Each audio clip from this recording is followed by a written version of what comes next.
गौ माता को पार्वती माँ ने क्यों दिया झूठन खाने का श्राप, जाने इसका रहस्य। भारत में गाय को माता का स्थान प्राप्त है। पुराणों में गौ माता को साक्षात देव की संज्ञा दी जाती है। माना जाता है कि कामधेनु का हर अंश मानव मात्र के लिए वरदान है। हर गृहस्थी की रसोई में पहली रोटी गौ माता के नाम से निकाली जाती है। भारत में गाय को माता का स्थान प्राप्त है। पुराणों में गौ माता को साक्षात देव की संज्ञा दी जाती है।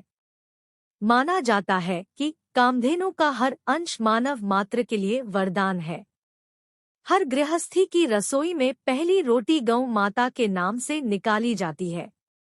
सुख और दुख से जुड़ा कोई भी धार्मिक काम या फिर अनुष्ठान गौ माता का ग्रास निकाले बिना पूरा नहीं होता है। इसके बावजूद गौ माता के झुंड कचरे के ढेर पर झूठन से पेट भरते दिखाई देते हैं।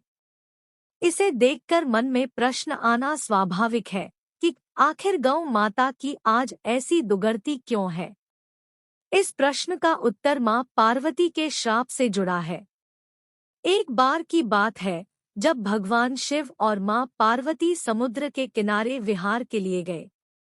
इस दौरान भगवान शिव के मन में एक शरारत सूझी और उन्होंने कहा कि देवी पार्वती, मुझे अचानक एक आवश्यक कार्य के लिए जाना पड़ रहा है। मैं कार्य पूर्ण होती ही शीघ्र आपके पास आता हूँ। आप यही मेरी प्रतीक्षा कीजिए। असल में भगवान शंकर माता पार्वती को परेशान करना चाहते थे। भगवान शिव की बात मानकर माता पार्वती अकेली ही समुद्र तट पर बैठकर उनकी प्रतीक्षा करने लगी और इसी तरह शाम हो गई। उस दिन तीज की तिथि थी। जब रात तक शिवजी नहीं लौटे तो मां पार्वती ने समुद्र तट पर ही रेत की शिवलिंग का निर्माण किया और आसपास उपलब्ध पूजन सामग्री से शिवजी की रात भर निर्जल और निराहार उपासना की और व्रत संपन्न किया।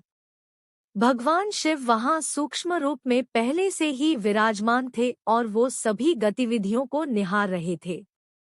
सुबह होते ही मां पार्वती से समुद्र में रेत की शिवलिंग और पूजन सामग्री को विसर्जित कर दिया। इसके थोड़ी ही देर बाद शिवजी प्रकट हो गए और बोले कि हे देवी पार्वती, आपने कल तीज की तिथि पर मेरी पूजा नहीं की। पार्वती जी ने कहा कि भगवान, मैंने आपकी पूजा की है और अभी सामग्री विसर्जित की है। भगवान शिव अभी भी मां पार्वती के साथ ठिठोली करना चाहते थे और बोले कि हे पार्वती, मुझे तो पूजा का कोई चिन्ह दिखाई नहीं दे रहा है। अगर आपने पूजा की है तो उसका प्रमाण दीजिए। शिवजी की बात सुनकर माता पार्वती ने आसपास देखा और उन्हें वहां एक गाय खड़ी दिखाई दी। उन्होंने भगवान शिव से कहा कि ये गाय मेरी साक्षी है। जब मैं पूजा कर रही थी तब ये उपस्थित थी। भगवान सदाशिव ने गाय से पूछा कि क्या पार्वती ने पूजा की है, तो गाय ने ना में सिर हिला दिया। भगवान शिव ने कहा कि पार्वती, आप असत्य कह रही हैं। गाय ने तो गवाही नहीं दी। भगवान शिव के समाने स्वयं को अकारण झूठा साबित होना मां पार्वती जी को सहन नहीं हुआ और उन्होंने उसी वक्त गाय को श्राप दिया कि तू दिव्य जन्मा है, जगत कल्याण के लिए प्रकट हुई है, इसलिए जनहित के लिए तेरे गुण यथावत रहेंगे। किंतु जिस मुख से तुमने ये झूठी गवाही दी है उसे दंड भुगतना पड़ेगा।